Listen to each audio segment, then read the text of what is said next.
Friends, ఈ ఏడాది సింహరాశి వారికి ఆదాయం 11, వ్యయం 11, రాజ్యపూజ్యం 3, అవమానం 6.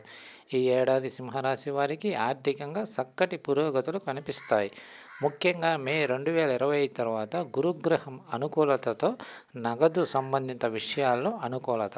ఫైనాన్స్ ప్లానింగ్ సరిగ్గా చేస్తే వచ్చే ఏడాది 2026 మూడో త్రైమాసికంలో పెద్ద స్థాయిలో ఆస్తులు సేకరణ సాధ్యమవుతుంది. జూలై, అక్టోబర్ మధ్య బ్యాంకు రుణాలు లభించవచ్చు. ఒక నాయకత్వ వ్యక్తిగా ఈ సంవత్సరం మెరుస్తారు. ఉద్యోగులకు మంచి స్థానం లభిస్తుంది. ప్రభుత్వ ఉద్యోగులు ప్రత్యేక గుర్తింపు పొందుతారు. వ్యాపారులకు మంచి అవకాశాలు లభిస్తాయి. మీడియా, సినిమాటోగ్రఫీ, థియేటర్ రంగాల్లో వారికి గుర్తింపు. ఆరోగ్యపరంగా ముఖ్యంగా వయసు 35 నుండి పైబడిన వారు క్రమశిక్షణ పాటించాలి.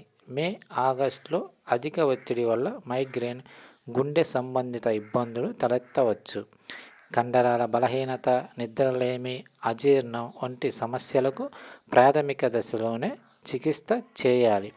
పిల్లల విజయాలు, పెద్దల ఆశీర్వాదం, శుభకార్యాలకు ఏర్పాట్లు జరుగుతాయి. జూన్ వరకు భార్యాభర్తల మధ్య చిన్న చిన్న అపార్థాలు రావచ్చు. ప్రేమలో ఉన్నవారు జాగ్రత్తగా ఉండాలి. సోదరీమణులతో తాత్కాలిక విభేదాలు, వ్యాపార నిమిత్తం విదేశీ ప్రయాణాలు, న్యాయ సంబంధ విషయాలు, ఆస్తి వాహన లావాదేవీలకు సంబంధించి కొన్ని న్యాయ సలహాలు అవసరం పడవచ్చు.